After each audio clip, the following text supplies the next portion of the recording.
Hello my dear friends and masters, welcome back to our channel oneness vegetarianism. నా పేరు స్వప్నేశ్వరి. ముందుగా మనందరి గురువైన డాక్టర్ బ్రహ్మర్షి పితామహ సార్కి నా యొక్క అనంతకోటి ఆత్మ ప్రణామాలు. సత్యలోకవాసులకి, దివ్యలోకవాసులకి, మహాకారణ లోకవాసులకి, నక్షత్ర లోకవాసులకి, ఏంజల్స్కి, మహావతార్ బాబాజీకి, బుద్ధ భగవానుడికి, రామ్తా మాస్టర్, మహా ఉపాధ్యాయుడు, మాస్టర్ టీచర్, ఇమోటల్ గురువైన తండ్రికి నా యొక్క అనంతకోటి ఆత్మ ప్రణామాలు. ఈ వర్తమాన క్షణంలో ఉన్న సమస్త సృష్టికి, సృష్టిలో ఉన్న యావత్ కాంతికి, కాంతి మాస్టర్స్కి, ఇమోటల్ గురువులకి నా యొక్క స్వయానికి కూడా అనంతకోటి ఆత్మ ప్రణామాలు. మరి రోజులాగానే ఈరోజు కూడా మరింత జ్ఞానాన్ని, విజ్ఞానాన్ని మనకు షేర్ చేయడానికి లక్ష్మీ మేడంకి సాధారణంగా వెల్కమ్ చేద్దాం. Masters madam, welcome madam, welcome to our session madam. Over to you madam, Lakshmi madam. Thank you madam, thank you very much. ఇక్కడే కూర్చుంటాను, ఇక్కడే కూర్చుంటాను, కానీ ధ్యానంలో కూర్చుంటాను. మీరు కంటిన్యూ చేయండి madam. Okay, thank you madam, thank you. Okay, నాకు జన్మనిచ్చిన నా తల్లిదండ్రులకు ఆత్మ ప్రణామాలు, కృతజ్ఞతలు. విశ్వంలోని గురువులందరికీ నా ఆత్మ ప్రణామాలు, కృతజ్ఞతలు. నాకు జ్ఞానాన్ని ప్రసాదించిన వంశీ మాస్టర్ గారికి నా ఆత్మ ప్రణామాలు, కృతజ్ఞతలు. బ్రహ్మర్షి పితామహ మాస్టర్ గారికి, మరి రామ్తా మాస్టర్ గారికి నా శతకోటి ఆత్మ ప్రణామాలు, కృతజ్ఞతలు. నాకు అవకాశం ఇచ్చిన స్వప్నేశ్వర మేడం గారికి, వన్నెస్ వెజిటేరియనిజం యంగ్ లేడీ గురు స్వప్నేశ్వర మేడం గారికి నా శతకోటి ఆత్మ ప్రణామాలు, కృతజ్ఞతలు. Thank you madam, thank you very much. మా విశ్వంలో చిన్న పిల్లలకి ట్రీట్మెంట్ చేస్తున్నాను మేడం. ఫీవర్ వచ్చింది, వాళ్ళకి ట్రీట్మెంట్ చేస్తున్నా, వాళ్ళకి పిల్లలకి. అయ్యో, వాళ్ళకి మంచిగా కానీ మేడం, చక్కగా కానీ మంచిగా అవ్వని. బాధపడొద్దు మేడం, అవి బాధపడితే చూడలేం, కష్టం అవుతుంది. అది మంచి రికవర్ కావాలి, తొందరగా రికవర్. ఈ రోజే మెడిసిన్ వేసావాట. Okay madam, okay. తక్కువ అవుతాయి మేడం, మంచిగా అయిపోతాయి. విశ్వంలోని గురువులందరికీ, విశ్వంలోని ప్రస్తుత వర్తమాన క్షణానికి మరియు నా స్వయానికి, ఈ వర్తమాన క్షణంలోని సమస్త ప్రాణకోటికి, అందరూ, అన్ని ప్రాణులు కూడా, మూగ ప్రాణులు అందరికీ కూడా, అన్నిటికీ కూడా ఆత్మశక్తిని, మంచి ఆరోగ్యాన్ని, ఆయురారోగ్యాన్ని ఇవ్వాలి. ఆ భగవంతుని వేడుకుంటున్నాం మాస్టర్స్. ఈ చిన్ని పిల్లి తల్లులకి మంచి ఆరోగ్యాన్ని ఇవ్వండి మాస్టర్స్. జ్వరము అది ఏది లేకుండా ఎంగ్ ఉండాలి. Thank you. వీక్షిస్తున్న అందరికీ కూడా నా శతకోటి ఆత్మ ప్రణామాలు, కృతజ్ఞతలు. మనము జ్యోతి దర్శనం చేసేటప్పుడు, కాంతి ధ్యానం చేసేటప్పుడు కాంతిని, అప్పుడు ప్రతి మూగజీవికి కాంతిని పంపించాలి మేడం. ఫస్ట్ నేను పంపిస్తున్నాను మేడం, రాత్రి కూడా చేసుకున్నప్పుడు కూడా పెట్టాను. నేను ఫస్ట్ మూగజీవులకే పెడతాను మేడం. మూగజీవులకు పెట్టి తర్వాత ఎవరన్నా పేషెంట్, హెల్త్ ఇష్యూస్ ఉన్న వాళ్ళకి, పేషెంట్స్ కి, తర్వాత నెక్స్ట్ స్టూడెంట్స్ కి. అవును, స్టూడెంట్స్. ఎస్. ఆ తర్వాత మన ఓను, మళ్ళీ తర్వాత భూమాతకి, అది తర్వాత మనకి, తర్వాత భూమాతకి. బాగుంది మేడం, థ్యాంక్ యూ.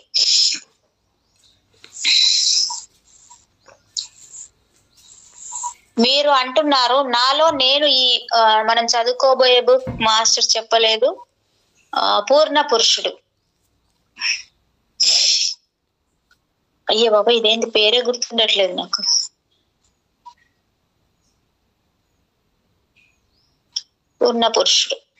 పూర్ణ పురుషుడు ఓషో మాస్టర్ గారికి శతకోటి ఆత్మ ప్రణామాలు, కృతజ్ఞతలు.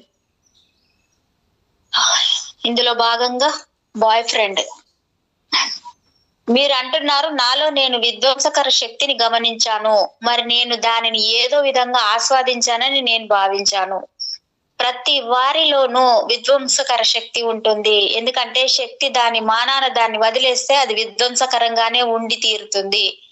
అది ఎరుకతో వినియోగించబడి మరీ సృజనాత్మకతం అయితే తప్ప. మేడం, ఇది చెప్పుకుంటుంటాం కదా, ఇది చూడండి. కానీ విధ్వంసకర శక్తి అంటే దాన్ని ఎరుకలో ఉంటే మనకు అన్ని వినియోగిస్తుందంట, సృజనాత్మకత అవుతుందంట. లేకపోతే విధ్వంసకరంగానే ఉంటుంది అని చెప్తున్నారు. విధ్వంసకరాన్ని విధ్వంసక శివ చేస్తున్నాడు అంతే తండ్రి. అంతే అంతే. కానీ మీరు చెబుతున్న అత్యంత ముఖ్యమైన విషయం ఏమిటంటే ఏదో విధంగా నేను దాన్ని ఆస్వాదించాను. అలాంటప్పుడు మీరు దాన్ని ఎలా మార్చబోతున్నారు? మీరు ఆస్వాదిస్తున్న దేనితోనైనా మీరు అదే స్థాయిలో ఉండి తీరుతారు. మీరు దానిని మార్చలేరు, ఎందుకంటే మీరు ఆ మార్పుని ఆస్వాదించలేరు. మీకు శక్తి ఉంది. విధ్వంసకర శక్తిని ఆస్వాదించడం ఆత్మహత్య సదృశ్యమైనది. అలా చేయడం అంటే మృత్యు సేవలో ఉండడమే. మీరు దాన్ని ఎరుక అంటే మీరు ఒక రూపాంతరీకరణ ద్వారా పయనించాలి. మీ శక్తిని సృజనాత్మకంగా వినియోగించండి. బహుశా అది మిమ్మల్ని తక్కువ విసుగు కలిగించే వారుగా, ఎక్కువ రసభరితులుగా, తక్కువ ఆధారపడేవారుగా, తక్కువ బలైన వారుగా చేస్తుంది. మరి అత్యంత ముఖ్యమైన భాగం ఏమిటంటే మీరు అపరాధ భావనతో మరీ కృంగుబాటుతో ఉండరు.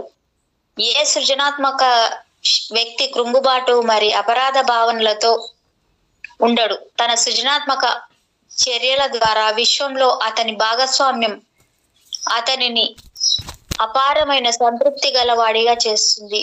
మరి అతనికి ఘనతను ఇస్తుంది. అది ప్రతి మనిషి యొక్క జన్మ హక్కు. కానీ అతి కొద్ది మంది మాత్రమే దానిని పొందుతారు. ఇందులో కష్టమేమీ లేదు. శక్తిని సృజనాత్మక క్షేత్రాలలో వినియోగించడం ఎంతో సులభతరమైంది.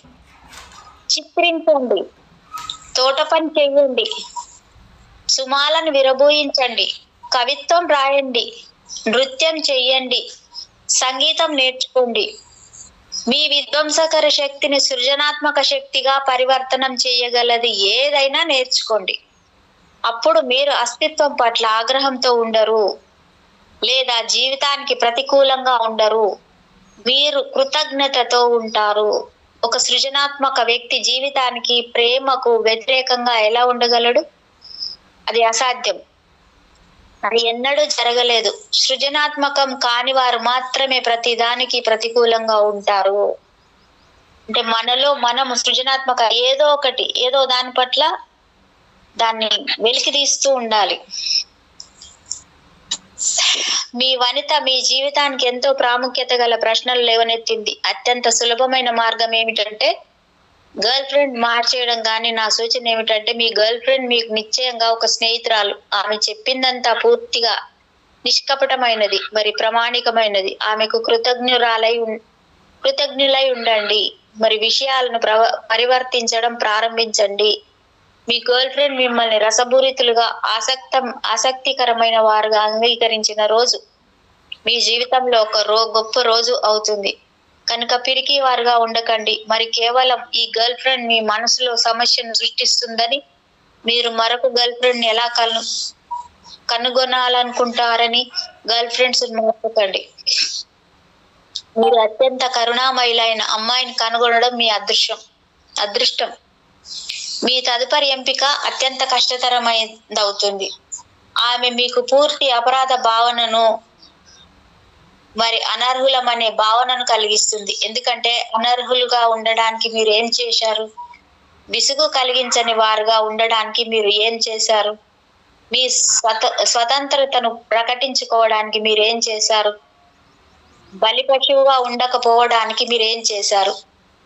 మీరు దానిని చేయవలసిన సమయం ఇదే. మీరు మీ గర్ల్ ఫ్రెండ్ కు ఎల్లప్పుడూ రుణపడి ఉంటారు. నేను మీ గర్ల్ ఫ్రెండ్ చెప్పాలనుకుంటున్నాను, అతను విసుగు కలిగించక పూర్తిగా రసభరితుడుగాను, పూర్తి ఆసక్తికరంగా, క్రీడాపూర్వకంగా వేడుక చేసుకుంటూ ఉన్నాడని.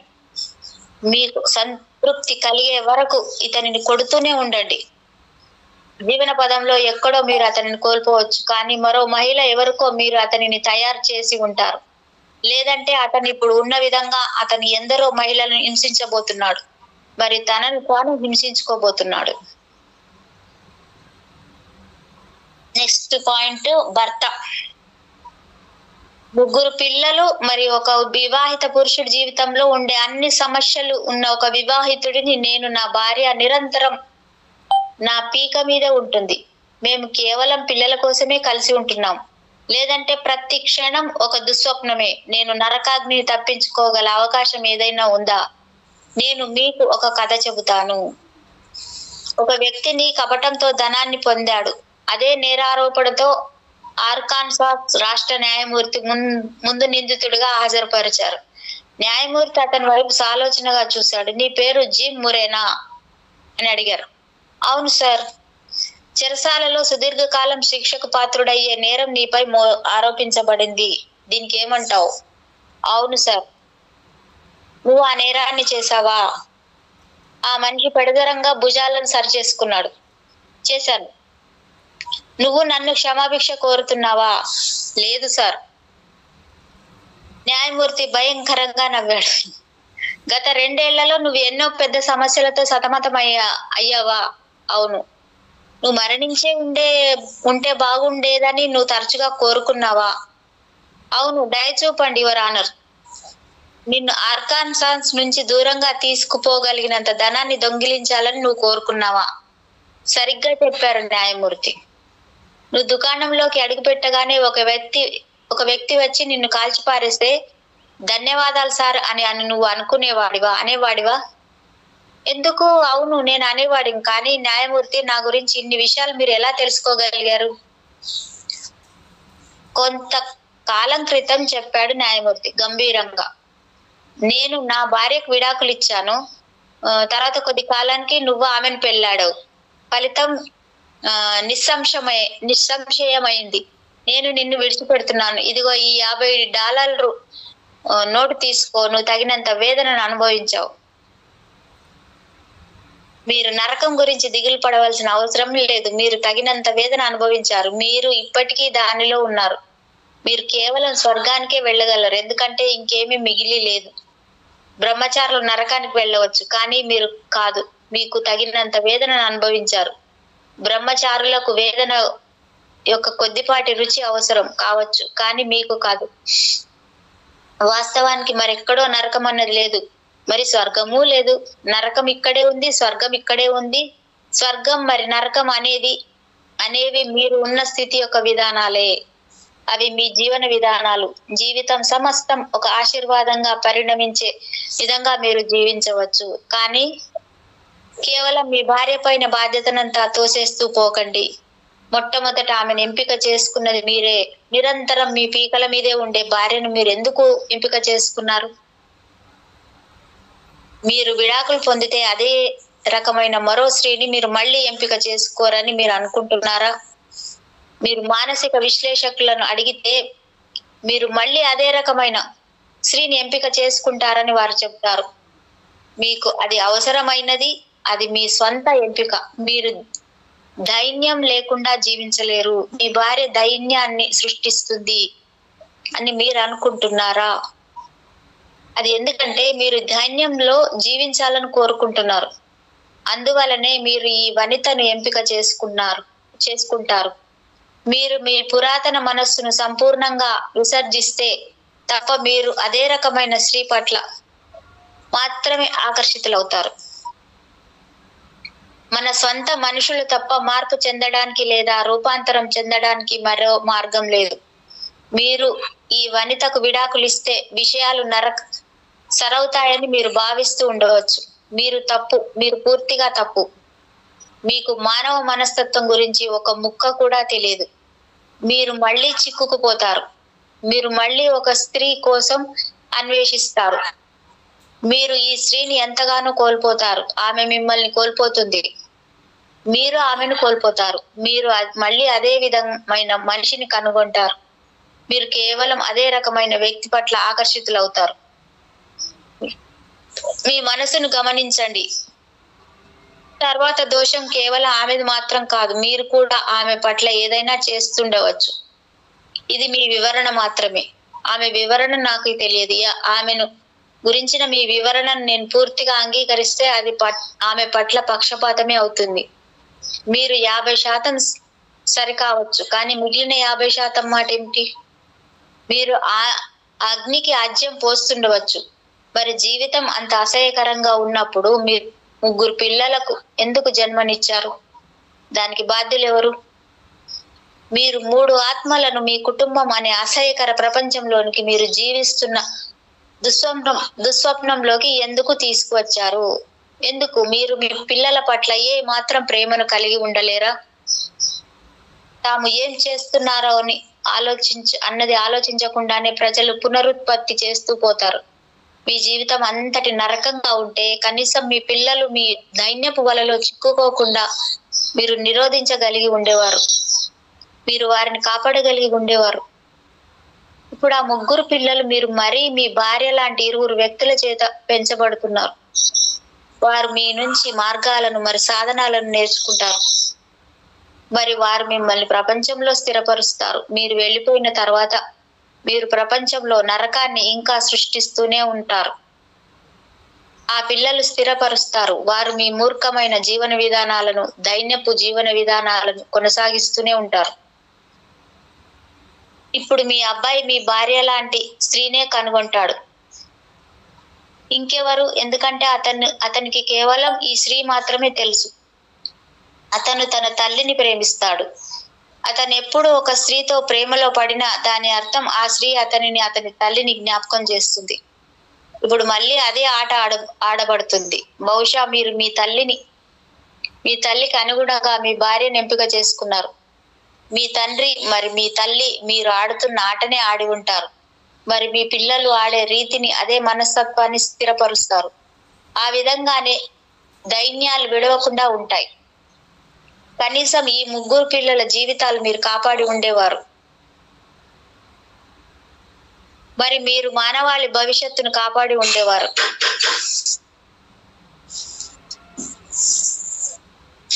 ఒక్క నిమిషం.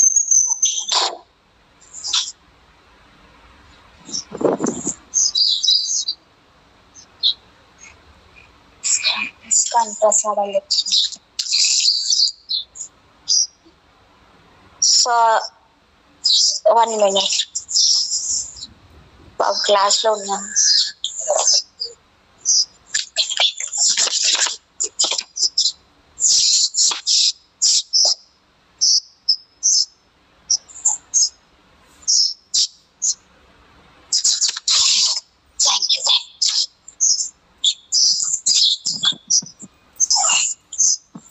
ఏంది మేడం డిస్టర్బెన్స్ ఉంది? వచ్చింది, పోస్ట్ వచ్చింది మేడం. బయటికి వెళ్ళాలి. నాకు చెప్పుంటే ఆపేసి ఉంటాను. కొంచెమే పడింది అంటే రికార్డ్ అయి ఉంటుంది అంట. అవుతారు కదా, రికార్డింగే కదా. కానీ ఏం మాట్లాడలేదు నేను అసలు. అదే మాట్లాడలేదు, ఖాళీగా పోయింది కదా, అంతే. ఖాళీగా పోయింది అంతే. సడన్లీ వచ్చిండు, ఫోన్ చేస్తాడు కానీ. Okay, continue. Okay okay, thank you madam. మీరు మారండి, సమూలంగా మార్పు చెందండి. ఒక్క నిమిషం మేడం, ఎక్కడ దాకా వెళ్ళింది?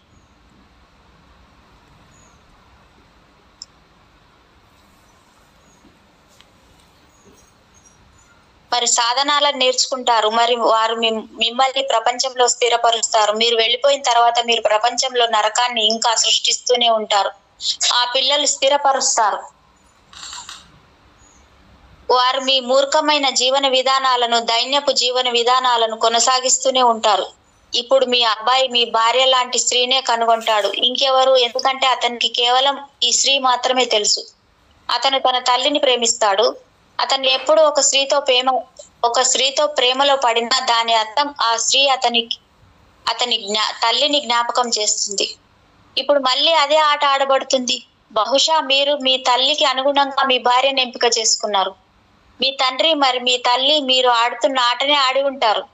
మరి మీ పిల్లలు అదే రీతిని, అదే మనస్తత్వాన్ని స్థిరపరుస్తారు. ఆ విధంగానే దైన్యాలు విడవకుండా ఉంటాయి. కనీసం ఈ ముగ్గురు పిల్లల జీవితాలను మీరు కాపాడి ఉండేవారు. మరి మీరు మానవాళి భవిష్యత్తును కాపాడి ఉండేవారు. ఎందుకంటే మీరు సృష్టించిన చిన్న అల కొనసాగుతూనే ఉంటుంది. మీరు వెళ్ళిపోయినప్పుడు కూడా అది అక్కడ ఉంటుంది. మీరు చేసింది ఏదైనా శాశ్వతంగా ఉండిపోతుంది.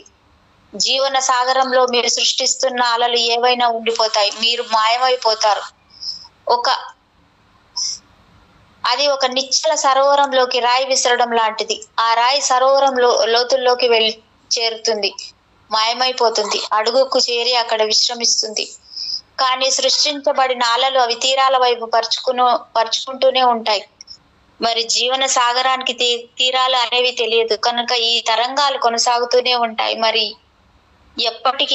ఎప్పటికీ కనీసం పిల్లలను ఉత్పత్తి చేయకుండా మీరు మరికొంత అప్రమత్తులుగా ఉండవలసింది. ఇప్పటికైనా ఏది మించిపోలేదు. ఇప్పటికీ జీవితాన్ని మార్చుకోవచ్చు, కానీ మీ భార్య మారాలి అని ఆశించకండి. అది సరిపోయే సామీప్యం. మీరు మారండి, సమూలంగా మార్పు చెందండి. మీరు ఎప్పుడు చేస్తూ ఉన్న పనులు చేయడం ఆపేయండి. మీరు ఎన్నడూ చేయని పనులు చేయడం ప్రారంభించండి. సమూలంగా మార్పు చెందండి. ఒక నూతన వ్యక్తిగా అవ్వండి. మరి మీరు విస్మృతులవుతారు. మీరు ఒక నూతన వ్యక్తి అయినప్పుడు మీ భార్య ఒక నూతన వ్యక్తి అవుతుంది. ఆమె అయ్యి తీరవలసి వస్తుంది. మీ పట్ల ప్రతిస్పందించడానికి ప్రారంభంలో ఆమెకు అది కష్టంగా ఉంటుంది. ఎందుకంటే అది దాదాపు ఎలా ఉంటుందంటే మరొక భర్తతో జీవిస్తున్నట్లుగా ఉంటుంది. కానీ నెమ్మదిగా ఆమె ఏమి చూడగలుగుతుందంటే మీరు మారగలిగినప్పుడు ఆమె ఎందుకు మారలేదు? మరొకరి మార్పు చెందాలి అని ఎన్నడూ ఆశించకండి. ప్రతి బాంధవ్యంలోనూ మార్పుకు మీ వైపు నుంచే శ్రీకారం చుట్టండి. ఇప్పటికీ జీవితం ఒక స్వర్గంగా పరిగణించగలదు. సమయం ఎన్నటికీ మించిపోదు, కానీ మార్పు చెందడానికి గొప్ప ధైర్యం అవసరమవుతుంది. నిజంగా అవసరమైనదంతా ఏమిటంటే మరికొంత ఎరుక. మీ ప్రవర్తనను వాడుకైన దాని నుంచి బయటపడేయండి. మీరు ఇప్పటి వరకు ఏం చేస్తున్నారో కేవలం గమనించండి. మీరు అదే విషయాన్ని చేస్తారు, మరి మీ భార్య అదే విధంగా ప్రతిక్రియ చేస్తుంది. అది ఒక స్థిరపడిపోయిన నమూనాగా తయారైంది. ఏ భార్యాభర్తలనైనా గమనించండి, వారు దాదాపు అంచనా వేయగలిగేటట్లుగానే ఉంటారు. ఉదయం భర్త తన వార్తాపత్రికను పరుచుకుని చదవటం ప్రారంభిస్తాడు. మరి భార్య ఆమె ఏళ్ల తరబడి చెబుతున్న విషయాన్నే చెబుతుంది. భర్త అదే విధంగా రియాక్ట్ అవుతాడు. అది దాదాపు ఒక రీతిలా ప్రణాళికాబద్ధమైనదిగా అయ్యింది. కేవలం చిన్న మార్పులు, మరి మీరు ఆశ్చర్యచకితులవుతారు. రేపు ఉదయాన్నే మీ వార్తాపత్రికను చదువుతూ మీ కుర్చీలో కూర్చోకండి. కేవలం ఇంటిని పరిశుభ్రం చేయడం మొదలు పెట్టండి. మరి ఏం జరుగుతుందో చూడండి. మీ భార్య కళ్ళు విప్పారుతాయి. మరి మీకు ఏం జరుగుతుందో ఆమెకు నమ్మశక్యం కాదు. మీరు మీ భార్యను చూసినప్పుడు చిరునవ్వు చిందించండి.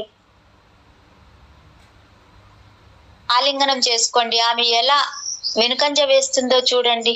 మరి మీరు ఎన్నడూ ఆమెను ఆలింగనం చేసుకోలేదు. ఏళ్లు గడిచిపోయాయి. మీరు ఆ దీనురాలి కళ్ళలోకి ఎన్నడూ చూడలేదు. ఈ రాత్రి కేవలం ఆమె ఎదురుగా కూర్చొని ఆమె కళ్ళలోకి చూడండి. ఆమె ప్రారంభంలో ఏమనుకుంటుందంటే మీకు పిచ్చి పట్టిందని అని అనుకుంటుంది. డబల చిత్తంతోనూ మేడం దాన్నే పత్రి సారు బ్రేక్ ద రొటీన్ అంట. ఈరోజు చేసింది రేపు చేయదు. ఇలా ఉన్నాను అలవాటు వద్దు, రేపు వద్దు, రేపు కొత్తగా చేయి. అంటే అలవాటు ఉండొద్దు, ఏది అలవాటు ఉండదు. అంటే రొటీన్ గా ఉండకుండా డిఫరెంట్ గా చెయ్యండి.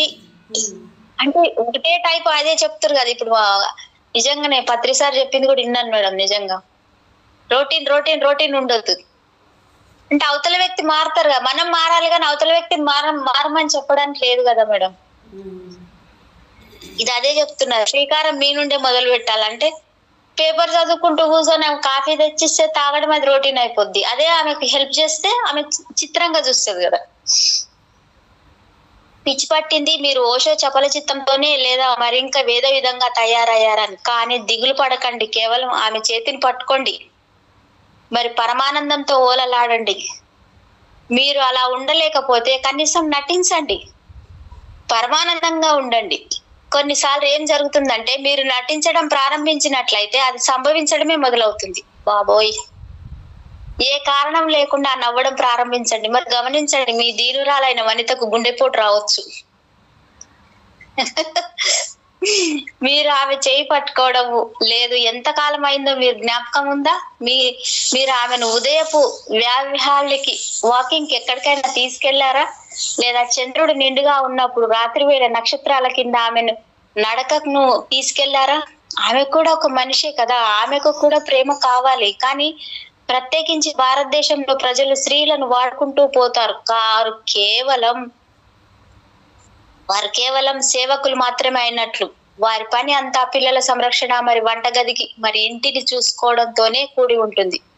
వారి సమస్త జీవితం అదే అయినట్లు. మీ భార్యను ఒక మనిషిగా మీరు గౌరవించారా? అలాంటప్పుడు కోపం వస్తే అది సహజమైనదే. ఆమెకు భంగపడిన భావన కలిగితే, ఎందుకంటే ఆమె జీవితం అయిపోతుంది. మరి ఆమె ఏ ఆనందాన్ని తెలుసుకోలేదు, ఆమె ఏ పరమానందాన్ని చవి చూడలేదు. తన జీవితానికి ఒక అర్థాన్ని, మరి ప్రాముఖ్యాన్ని ఇవ్వగలిగింది ఏది ఆమె తెలుసుకోలేదు. అప్పుడప్పుడు మీరు కేవలం ఆమె పక్కన కూర్చొని మౌనంగా కేవలం ఆమె చేతిని మీ చేతుల్లోకి తీసుకొని ఒక్క మాట కూడా మాట్లాడకుండా కేవలం ఆమెను అనుభూతి చెందుతూ ఉండి, మరి మిమ్మల్ని ఆమె అనుభూతి చెందనిచ్చారా? మేడం ఎంత చిన్ని ఎంత బాగా చెప్తారు చూడండి మేడం. అసలు అబ్బా, భార్యాభర్తల మధ్య కేవలం ఒకే ఒక రకమైన సంభాషణ ఉంటుంది, పోట్లాడుకోవడం. కేవలం మీ భార్య మాత్రమే బాధ్యురాలు అని అనుకోకండి. ఆమె కావచ్చు, కానీ విషయం అది కాదు. ఎందుకంటే ఆమె ఈ విషయం ప్రశ్నను అడగలేదు. ఈ ప్రశ్నను అడిగింది మీరు. మీ జీవితాన్ని మార్చుకోవడం ప్రారంభించండి. ఆ దీనురాలైన స్త్రీకి కొంత ప్రాముఖ్యత భావనను కలిగించండి. ఆమె ఆవశ్యకత ఉంది అనే చిన్న భావనను ఆమెను కలిగించండి. తమ ఆవశ్యకత ఉండాలి అనేది ప్రపంచంలోని అత్యంత ప్రధాన ఆవశ్యకత అనేది మీకు తెలుసా? అతడు లేదా ఆమె అవసరం అని ఆ వ్యక్తి భావిస్తే తప్ప అతడి లేక ఆమె జీవితం అర్థరహితమైనదే గాని ఎడారిలాగే ఉండిపోతుంది. ఆమెతో పాటు నవ్వండి, కలిసి సంగీతాన్ని వినండి, విహారయాత్రకు వెళ్ళండి, ఆమె శరీరాన్ని లాలించండి. ఎందుకంటే వాటిని ఎవరు లాలించకపోతే శరీరాలు కృషించిపోవడం మొదలు పెడతాయి. ఎవ్వరూ వాటి వైపు ప్రశంసాపూర్వకంగా చూడకపోతే శరీరాలు అసహ్యకరంగా తయారవడం ప్రారంభిస్తాయి. అప్పుడు మీరు అనుకుంటారు, నా భార్య ఎందుకు అందంగా లేదు? సౌందర్యం పుష్పించగలిగితే వికసించగలిగే వాతావరణాన్ని మీరు కల్పించడం లేదు. మీరు ఒక వ్యక్తిని ప్రేమిస్తే కనుక ఆ వ్యక్తి వెంటనే సౌందర్య పూరితులవుతారు. ప్రేమ అనేది అంతటి రసవాద ప్రక్రియ. ఒక వ్యక్తి వైపు ప్రేమపూర్వకమైన నయనాలతో చూడండి. మరి అకస్మాత్తుగా అతడి లేక ఆమె ఆరా మార్పు చెందడం, ఆ వదనం తేజోమయం కావడం, ముఖంలోకి మరింత రక్తం ప్రసరించడం, కళ్ళు మరింత కాంతివంతంగా తేజస్సుతో వివేకంతో ఉండటం మీరు చూస్తారు. మరి ఒక అద్భుతంలా ప్రేమ ఒక అద్భుతం, ప్రేమ ఒక మాయాజాలం ఇప్పటికీ ఇంకా ఏమీ మించిపోలేదు.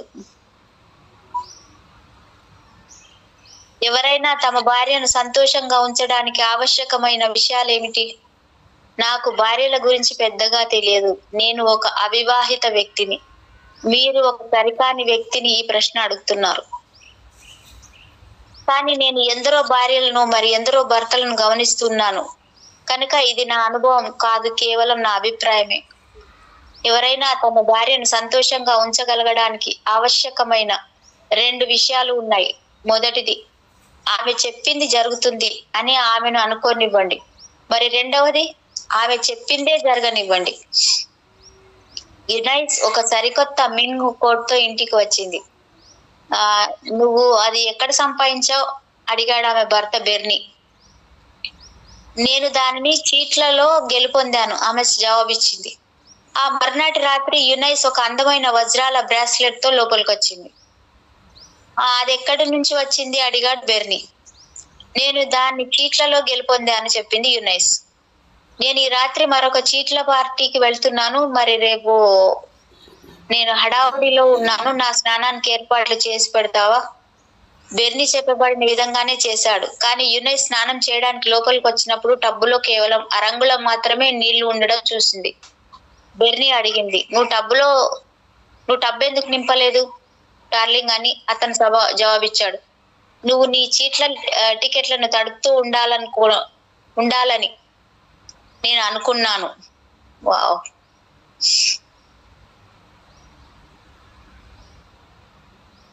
నెక్స్ట్ వచ్చేది చాప్టర్ తండ్రి అనే వ్యవస్థ మానవుడి నుంచే కనుగొనబడింది. అది ఒక సహజ విషయం కానే కాదు, అది వ్యవస్థాగతమైనది. ఏదో ఒక రోజు అది మాయమవ్వచ్చు, ఎందుకంటే అది అసలు లేని కాలం కూడా ఉండేదే. వేలాది సంవత్సరాల పాటు మానవాళి పితృత్వ వ్యవస్థ అనేది లేకుండా జీవించింది. తండ్రి, ఫాదర్ అనే పదం కన్నా అంకుల్ అనే పదం పురాతనమైనదని తెలుసుకొని మీరు ఆశ్చర్యపోవచ్చు. ఎందుకంటే పితృస్వామ్యానికన్నా ముందు మాతృస్వామ్యమే ఉండేది. తల్లి అక్కడ ఉండేది, మరి తండ్రి ఎవరో తెలిసేది కాదు. ఎందుకంటే తల్లి ఎందరో మనుషులతో కలుస్తూ ఐక్యమవుతూ కరిగిపోతూ ఉండేది. ఎవరో ఒకరు తండ్రి అయి ఉండాలి, కానీ కనుగొనగల మార్గమే ఉండేది కాదు. కనుక అందరూ అంకుల్సే. తండ్రి కాగల శక్తిత ఉన్న వారంతా అంకుల్సే. సొంత ఆస్తి అనే నూతన కల్పనతో పితృ వ్యవస్థ ఉనికిలోకి వచ్చింది. వారు కలపబడ్డారు. తండ్రి సొంత ఆస్తికి ప్రాతినిధ్యం వహిస్తాడు. ఎందుకంటే సొంత ఆస్తి ఉనికిలోకి వచ్చినప్పుడు ప్రతి వారు తన సొంత బిడ్డే ఆస్తికి వారసుడు కావాలని కోరుకుంటారు.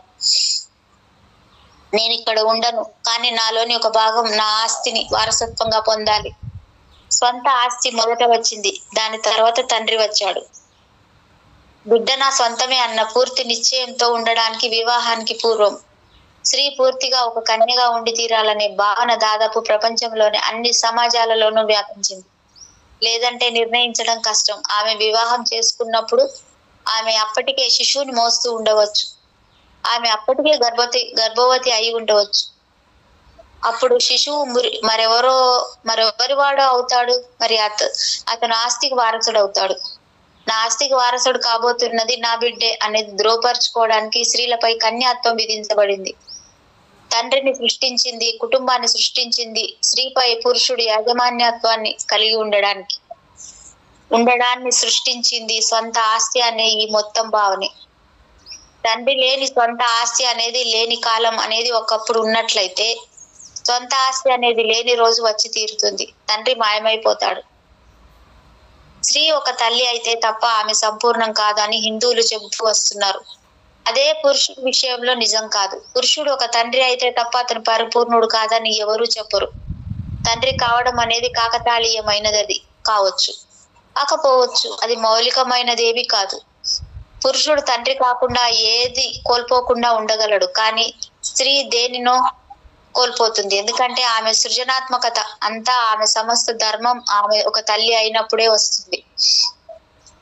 ఆమె స్తనాలు ఆమె ఉనికి యొక్క కేంద్రం అయినప్పుడు ఆమె పరిపూర్ణం అవుతుంది. వాటి వద్ద ఆమె పిలవడానికి ఒక శిశువు ఉంటే తప్ప ఆమె స్తనాల వద్దకు రాలేదు. కనుక పురుషుడు భార్యలను పొందడానికి స్త్రీలను వివాహం చేసుకుంటాడు. మరి స్త్రీలు తల్లులు కావడానికి పురుషులను వివాహం చేసుకుంటారు. భర్తలను పొందడం కోసం కాదు. వారి మౌలికమైన ఏకైక ఆస్తి ఏమిటంటే తమ స్త్రీతత్వానికి పిలుపునిచ్చే ఒక శిశువును కలిగి ఉండడం. కనుక భర్తలు ఎల్లప్పుడూ భయపడతారు. ఎందుకంటే శిశువు జన్మించిన క్షణమే వారు స్త్రీ ఆసక్తి యొక్క పరిధి వైపు జరిగిపోతారు. శిశువు కేంద్రం అవుతాడు. కనుక తండ్రులు ఎల్లప్పుడూ ఈర్ష్యతో ఉంటారు. ఎందుకంటే పిల్లల మధ్యలో వస్తారు. మరి ఇప్పుడు మహిళ పిల్లల తండ్రి కన్నా పిల్లల పట్ల ఎక్కువ ఆసక్తి కలిగి ఉంది. అతను కైవారం వద్ద ఉండేవాడు అయిపోయాడు. మనుగడకు ఆవశ్యకమే కానీ అప్రధానమైన వాడు. క్రైస్తవం నాకు క్రైస్తవ మిత్రులచే చెప్పబడింది. కుటుంబంపై ఆధారమై ఉంది. కుటుంబమే దాని పునాది రాయి. కానీ కుటుంబమే అన్ని నాడీ రుగ్మతలకు, అన్ని రకాల మానసిక రుగ్మతలకు, అన్ని రకాల సాంఘిక సమస్యలకు కూడా పునాది రాయి.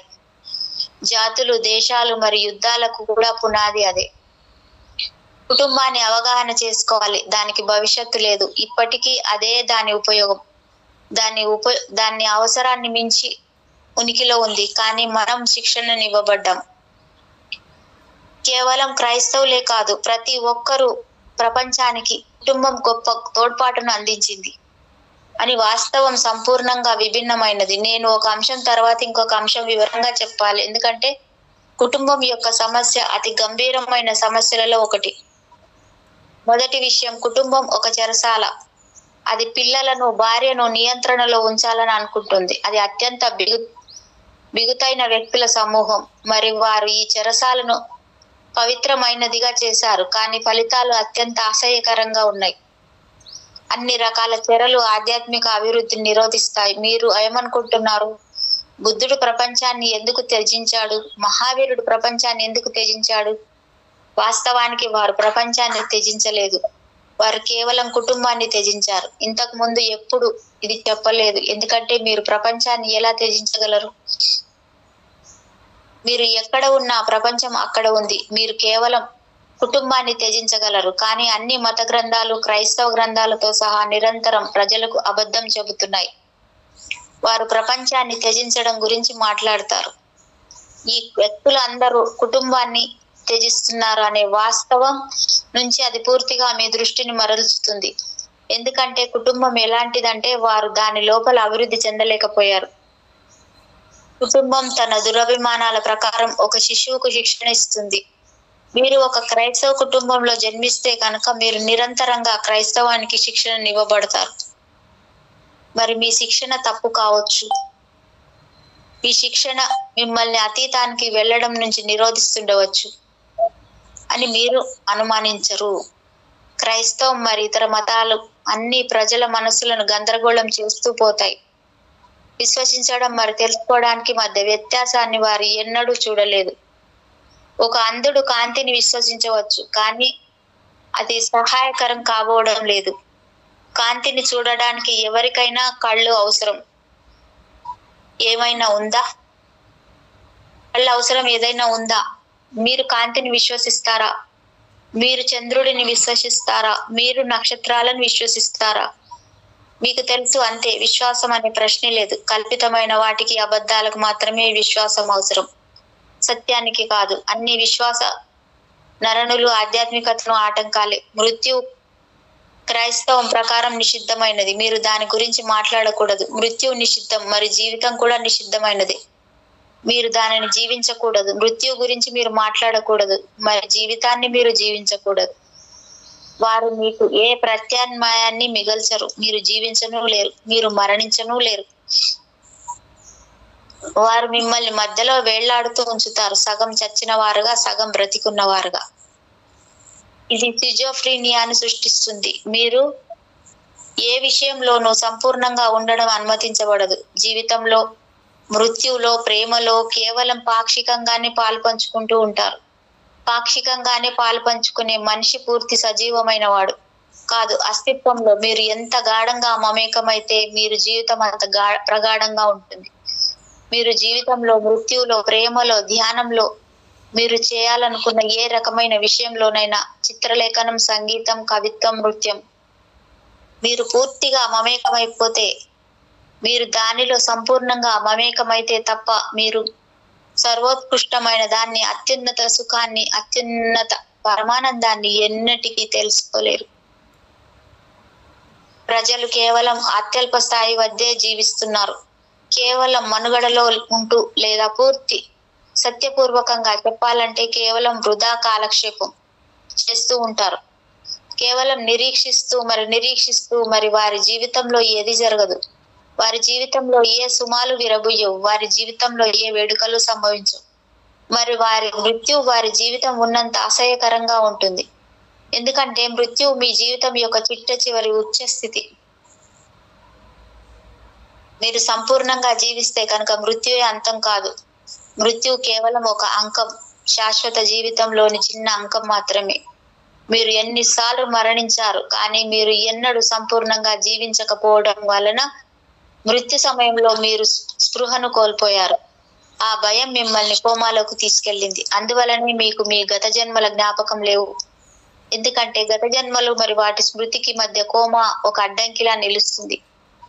మీ గత జన్మలు మీకు తెలియకపోవడం వలన మృత్యు అనంతరం జీవితం ఉంది అని, జీవితం శాశ్వతమైనదని మీరు అవగాహన చేసుకోలేరు. పుట్టడం మరి చనిపోవడం అనేది కేవలం అంకాలు. వేలాది సార్లు మీరు జన్మించారు, మరణించారు, కానీ మీరు సంపూర్ణంగా జీవించడానికి అనుమతించబడినప్పుడు, ప్రతి చోట మతం జోక్యం చేసుకోవడం ఉన్నప్పుడు. పాఠశాలలో అతని మొదటి రోజున ఒక పసిపిల్లవాడు, ఒక క్రైస్తవ బాలుడు అధ్యాపకుడిచే అడగబడ్డాడు. మీ పేరేమిటి? అతను చెప్పాడు, వద్దు. అధ్యాపకుడు అన్నాడు, విచిత్రం, నేను అలాంటి పేరు ఎప్పుడు వినలేదు. అతను చెప్పాడు, ప్రతి ఒక్కటి నేనేం చేసినా నేను కేవలం ఇది వింటాను, వద్దు కనుక నా పేరు అదే అని నేను అనుకుంటున్నాను.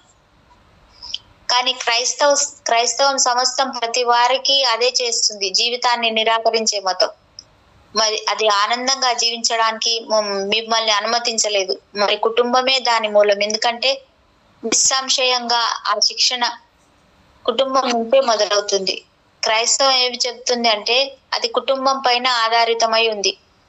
కుటుంబం ప్రపంచం నుంచి మాయమైపోతే తప్ప ఈ మతాలు, ఈ దేశాలు, ఈ యుద్ధాలు మాయమవ్వవు అనేది నాకు నిశ్చయంగా తెలుసు.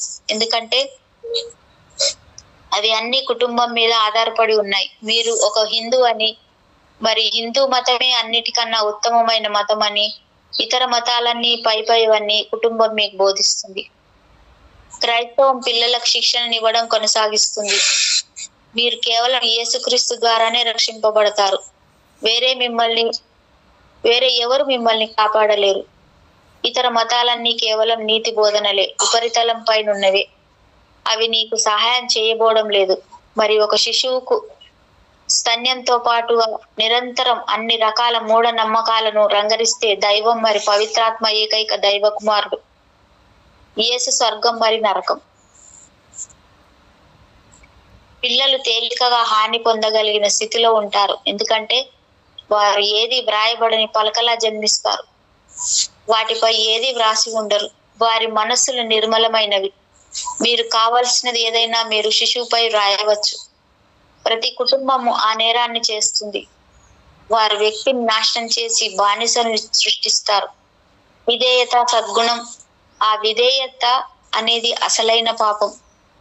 శిశువు జన్మించినప్పటి నుంచే అతను అత్యంత హాని పొందగల స్థితిలో అతి సౌమ్యుడిగా ఉన్నప్పుడే అతనికి శిక్షణ ప్రారంభమైతే మీరు ఏదైనా వ్రాయవచ్చు. ఇది అతని అచేతనంలో కొనసాగుతూనే ఉంటుంది. మన దేశం ప్రపంచంలోనే అత్యుత్తమ దేశం అని మీరు అతనికి చెప్పవచ్చు. ప్రతి దేశం దానికి చెబుతుంది. మన మతం అత్యుత్తమ మతం. మన పవిత్ర గ్రంథం స్వయంగా భగవంతుడి చేత వ్రాయబడింది. హిందువులు దాన్ని చెబుతున్నారు, క్రైస్తవులు దాన్ని చెబుతున్నారు, యూదులు దాన్ని చెబుతున్నారు. ప్రతి వాడు అదే నేరాన్ని చేస్తున్నారు. క్రైస్తవం దానికి అధిక సమర్థవంతంగా అధిక నేర్పుతో చేస్తుంది అనుకోండి. ఎందుకంటే అది ప్రపంచంలోనే అతి గొప్ప మతం. అది తర్ఫీదునివ్వడానికి అత్యంత నవీన విధానాలను వినియోగిస్తుంది. అది దాని మిషనరీలను సైకో ఎనాలిసిస్, మానసిక విశ్లేషణ నేర్చుకోవడానికి ప్రజలకు ఎలా శిక్షణనివ్వాలి, ప్రజలను శిక్షణ నుంచి ఎలా బయటపడేయాలి అనేది నేర్చుకోవడానికి పంపుతుంది. ఒక హిందువును క్రైస్తవుడిగా మార్చాలంటే మొదట అతని హిందుత్వ శిక్షణను బదిలించాలి. మళ్ళీ ఏది వ్రాయబడని పలక దర్శనమిస్తుంది. వ్రాయబడి ఉన్నది చెరిగిపోతుంది. ఇప్పుడు మీరు క్రైస్తవ ప్రపంచంలోనే అత్యున్నతమైన మతం యేసుక్రీస్తు వంటి వ్యక్తి లేనిలేడు, మరి ఎన్నడూ ఉండడు కూడా. ఎందుకంటే అతనే ఏకైక దైవ కుమారుడు అని వ్రాసుకోవచ్చు.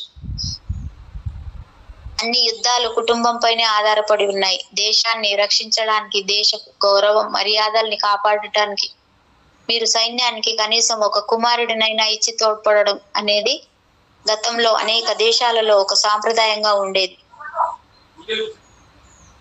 టిబెట్ లో ప్రతి కుటుంబం పెద్ద కుమారుడిని మోనాస్ట్రీలను దరదత్తం చేసేది. ఇలా వేలాది సంవత్సరాలుగా చేయబడింది.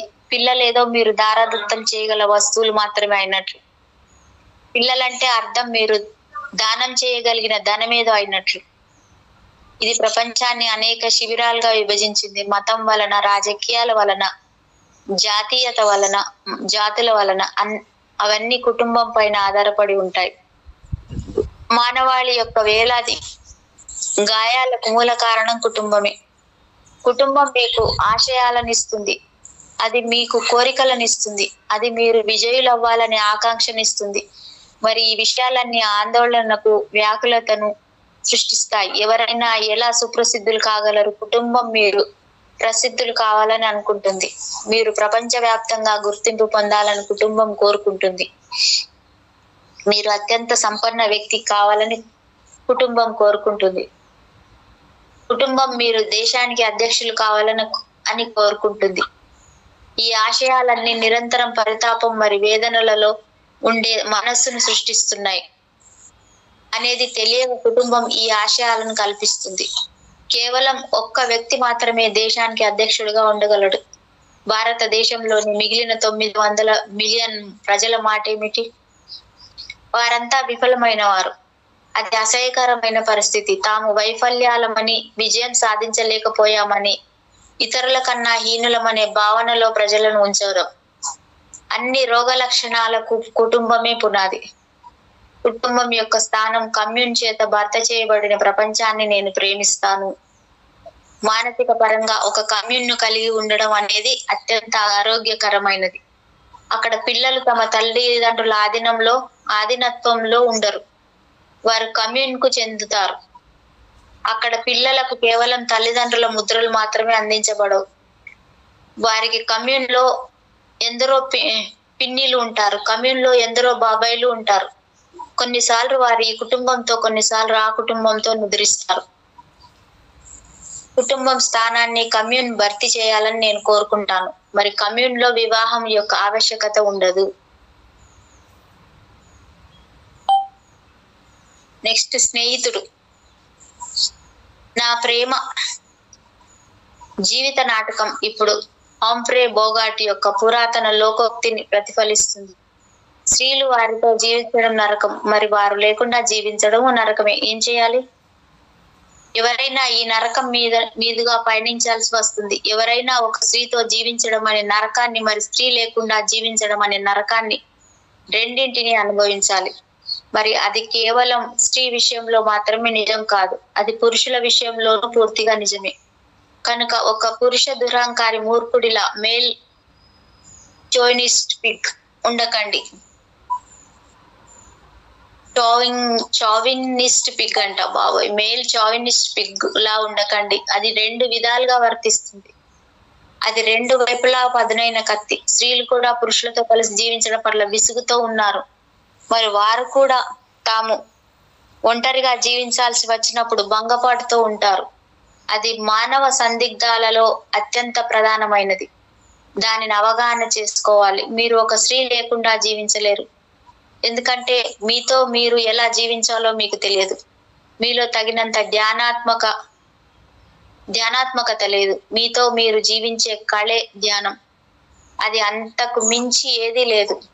కేవలం అంతే. ఆనందంతో ఏకాంతం ఉండే కళ. ఒక ధ్యాని నెలల తరబడి, సంవత్సరాల తరబడి ఆనందంతో ఏకాకిగా కూర్చుని ఉండగలడు. అతను మరొకరి కోసం కాంక్షించడు. ఎందుకంటే అతని అంతర్గత పరమానందం ఎంతగా ఉంటుందంటే, ఎంత జయించేది ఉంటుందంటే, మరొకరి గురించి ఎవరు పట్టించుకుంటారు? మరొకరు కనుక అతని జీవితంలోకి వస్తే అది ఒక అవసరం కాదు, అది ఒక వైభోగం.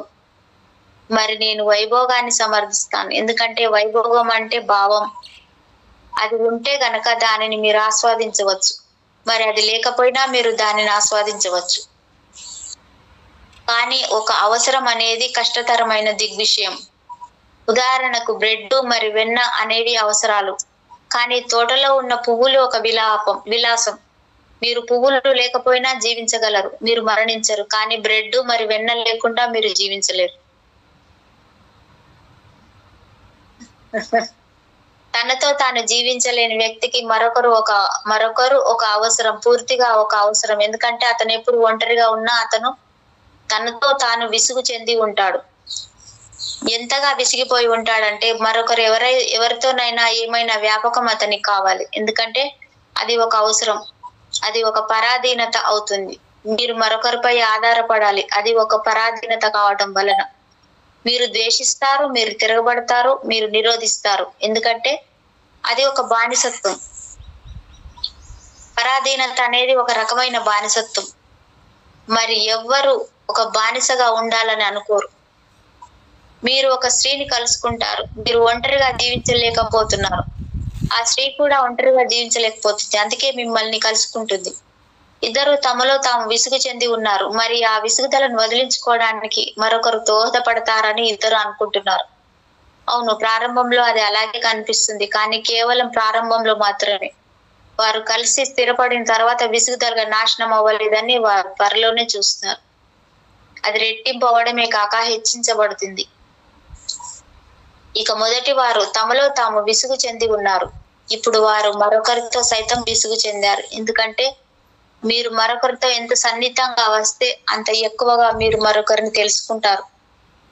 అంతగా మరొకరు మీలో దాదాపు ఒక భాగం అవుతారు. అందుకని విసుగుగా కనిపిస్తున్న జంట కలిసి వెళ్తూ ఉండటాన్ని మీరు చూస్తే గనక వారు వివాహితులు అని మీరు నిశ్చయంగా అనుకోవచ్చు. వారు విసుగుగా లేకపోతే వారు వివాహితులు కాదని మీరు నిశ్చయంగా అనుకోవచ్చు. ఆ పురుషుడు మరెవరి భార్యతోనో నడుస్తూ ఉండవచ్చు. అందుకే అక్కడ అంత సంతోషంగా ఉంది. మీరు ప్రేమలో ఉన్నప్పుడు ఎప్పటికీ కలిసి ఉండాలని మీరు ఆ స్త్రీని ఇంకా ఒప్పించక ముందు, మరి ఆ స్త్రీ ఇంకా మిమ్మల్ని ఒప్పించక ముందు మీరు ఇరువురు మహాదానందాన్ని నటిస్తారు. మరి అందులో కొంత నిజం కూడా. ఎందుకంటే ఎవరికీ తెలుసు, నేను నా విసుగుదల, నా పరితాపం, నా ఆందోళన, నా ఒంటరితనం నుంచి బయటకు రావచ్చు, ఈ స్త్రీ నాకు సహాయపడవచ్చు అనే ఆశ వలన మరి ఆ స్త్రీ కూడా ఆశపడుతుంది. కానీ ఒకసారి మీరు కలిసి ఉంటే ఆ ఆశలు త్వరలోనే మాయమైపోతాయి. నిరాశ తిరిగి తిష్ట వేస్తుంది. ఇప్పుడు మీరు విసుగుదలతో ఉన్నారు. మరి ఆ సమస్య హెచ్చించబడింది. ఇప్పుడు ఈ స్త్రీని ఎలా వదిలించుకోవాలి? మీరు ధ్యానాత్మకంగా లేకపోవడం వలన మిమ్మల్ని ఏదో ఒక వ్యాపకంలో ఉంచడానికి మీరు ఇతరుల అవసరం. మరి మీరు ధ్యానాత్మకంగా లేకపోవడం వలన మీరు ప్రేమించనైనా ప్రేమించలేరు. ఎందుకంటే ప్రేమ ఒక పొంగి పొరలే ఆనందం. మీతో మీరు విసుగు చెంది ఉన్నారు. మరొకరితో పంచుకోవడానికి మీ వద్ద ఏముంది? కనుక మరొకరితో ఉండడం కూడా నరకమే అవుతుంది. ఆ భావనలో మరొకరు నరకం అని జిన్ పాల్ సార్తే సరిగ్గా చెప్పాడు. మరొకరు నిజానికి నరకం కాదు, అది కేవలం అలా కనిపిస్తుంది. నరకం అనేది మీలో మీ ధ్యాన రహిత తత్వంలో ఏకాంతంగా మరి పరమానందంగా ఉండలేని మీ అసమర్థతలో ఉంది. ఇరువురు ఏకాంతంగా మరి పరమానందంగా ఉండలేకపోతున్నారు. ఒకరి నుంచి మరొకరు కొంత సంతోషాన్ని లాక్కోవాలని నిరంతరం ప్రయత్నిస్తూ ఇప్పుడు ఇద్దరు ఒకరి పీకలపై మరొకరు ఉంటున్నారు. ఇద్దరు అదే చేస్తున్నారు. మరి ఇద్దరు యాచకులే. నేను విన్నాను, ఒక మానసిక విశ్లేషకుడు వీధిలో మరొక మానసిక విశ్లేషకుడిని కలుసుకున్నాడు. మొదటి మనిషి మరొకరితో అన్నాడు, నువ్వు బాగానే కనిపిస్తున్నావు, నేను ఎలా ఉన్నాను? ఎవరికి తమ గురించి తమకు తెలియదు. ఎవరు తమలో తాము పరిచితులై లేరు. మనం ఇతరుల ముఖాలను మాత్రమే చూస్తాం. ఒక స్త్రీ అందంగా కనిపిస్తుంది, ఒక పురుషుడు అందంగా కనిపిస్తాడు, నవ్వుతూ ఉంటారు. అన్ని నవ్వులే. మనకు అతని వేదన తెలియదు. బహుశా నవ్వులు అన్ని కేవలం తనను తాను వంచుకోవడానికి మరి ఇతరులను వంచడానికి ముఖంపై అడ్డుకున్నవే కావచ్చు. బహుశా ఆ నవ్వుల వెనుక అశ్రుధారలు ఉండవచ్చు. బహుశా అతను నవ్వకపోతే కనుక అతను రోధించడం మరి విలపించడం ప్రారంభించవచ్చు అని అతను భయపడుతుండవచ్చు. మీరు మరొకరిని చూసినప్పుడు మీరు కేవలం ఉపరితలాన్ని చూస్తారు. మీరు ఉపరితలంలో ప్రేమలో పడతారు. కానీ మీరు దగ్గరకు వచ్చినప్పుడు మరొకరి ఆంతరిక లోతులు మీ సొంత వాటంతటి అంధకారంతోనూ ఉన్నాయని మీరు త్వరలో తెలుసుకుంటారు. మీలానే అతను ఒక యాచకుడే. ఇప్పుడు ఇద్దరు యాచకులు ఒకరినొకరు యాచిస్తున్నారు. అప్పుడు అది నరకం అవుతుంది. అవును, మీరు చెప్పిన సరైనది. స్త్రీలు వారితో జీవించడం నరకం, మరి వారు లేకుండా జీవించడము నరకమే. అది స్త్రీలకు సంబంధించిన ప్రశ్నే కానే కాదు, లేదా పురుషులకు సంబంధించినది కాదు. అది ధ్యానం మరి ప్రేమలకు సంబంధించిన ప్రశ్న. ధ్యానం అనే మూలం నుంచి మీలో ఆనందం ఉబికి వచ్చి మరి పొంగి పొరలడం ప్రారంభిస్తుంది. పంచుకోవడానికి తగినంత ప్రేమను మీరు కలిగి ఉంటే మీ ప్రేమ ఒక సంతృప్తి అవుతుంది. పంచుకోవడానికి తగినంత ప్రేమ మీ వద్ద లేకపోతే మీ ప్రేమ అలసటకు గురి చేసేదిగా, విసుగు కలిగించేదిలా ఉండబోతుంది. కనుక మీరు ఎప్పుడు ఒక స్త్రీతో ఉన్నా మీరు విసుగు చెందుతారు. మరి ఆమెను వదిలించుకోవాలని అనుకుంటారు. మీరు ఎప్పుడు ఒంటరిగా ఉన్నా మీతో మీరు విసుగు చెందుతారు. మరి మీ ఒంటరితనాన్ని వదిలించుకోవాలని అనుకుంటారు. మీరు ఒక స్త్రీ కోసం ఆపేక్షిస్తారు మరి అన్వేషిస్తారు. ఇది ఒక చక్ర భ్రమణం. మీరు మీ జీవితం అంతా ఒక లోలకంలా ఒక చివరి నుంచి మరొక చివరికి కదులుతూనే ఉండవచ్చు. అసలు సమస్యను చూడండి. అసలు సమస్యకు పురుషుడితో లేదా స్త్రీతో ఏ నిమిత్తము లేదు. దానికి ధ్యానంతో, మరి ప్రేమలో, ఆనందంలో, బ్రహ్మానందంలో, ధ్యానం పుష్పించడంలో ఏదో నిమిత్తం ఉంది. మొదట ధ్యానం చెయ్యండి, పరమానందంతో ఉండండి. అప్పుడు తనంతట తానే ఎంతో ప్రేమ సంభవిస్తుంది. అప్పుడు ఇతరులతో ఉండడం రమణీయంగా ఉంటుంది. మరి ఏకాంతంగా ఉండడం కూడా రమణీయంగానే ఉంటుంది. అప్పుడు అది సరళమైనది కూడా. మీరు ఇతరులపై ఆధారపడరు, మరి ఇతరులు మీపై ఆధారపడేలా మీరు చెయ్యరు. అప్పుడు అది ఎల్లప్పుడూ స్నేహము, మిత్రత్వము అవుతుంది. అది ఎన్నడూ ఒక సంబంధం కాదు, అది ఎల్లప్పుడూ బాంధవ్యం అయి ఉంటుంది. మీరు బాంధవ్యం నేర్పుతారు, కానీ మీరు ఒక వివాహాన్ని కల్పించరు.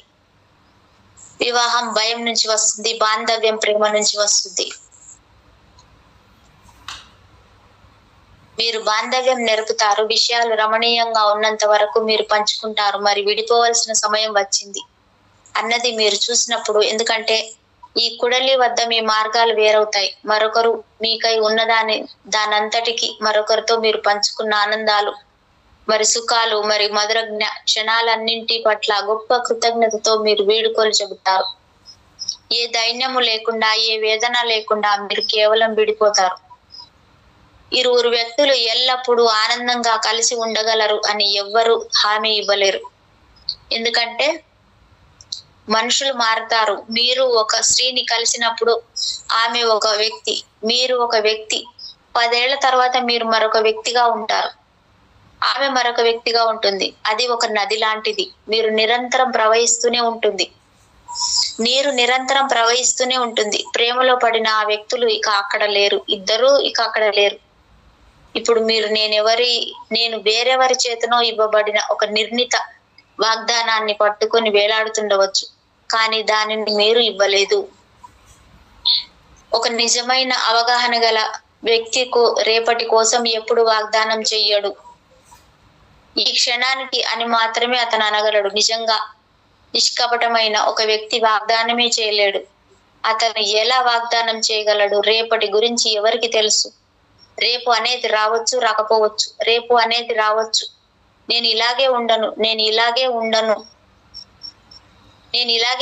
నువ్వు ఇలాగే ఉండవు. రేపు అనేది రావచ్చు, నువ్వు మరింత గాఢంగా ఇమిడిపోగల వారెవరికైనా నువ్వు కనుగొనవచ్చు. నేను మరింత మేళనంలో ఉండగల వారెవరినైనా నేను కనుగొనవచ్చు.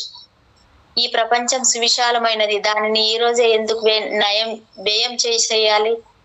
తలుపులు తెరిచి ఉంచండి, ప్రత్యామ్నాయాలను తెరిచి ఉంచండి. నేను వివాహాన్ని వ్యతిరేకిస్తాను. సమస్యలను సృష్టించేది వివాహమే. అత్యంత అసహ్యకరంగా పరిణమించినది వివాహమే. ప్రపంచంలోనే అత్యంత అసహ్యకరమైన వ్యవస్థ వివాహమే. ఎందుకంటే అది ప్రజలను నకిలీలుగా ఉండేలా నిర్బంధిస్తుంది. వారు మార్పు చెందారు, కానీ వారు అలాగే ఉన్నట్లు వారు నటిస్తూ పోతారు. ఒక వృద్ధుడు 80 సంవత్సరాల వ్యక్తి 75 సంవత్సరాల వయసున్న తన భార్యతో కలిసి తన 50వ వివాహ వార్షికోత్సవాన్ని జరుపుకుంటున్నారు.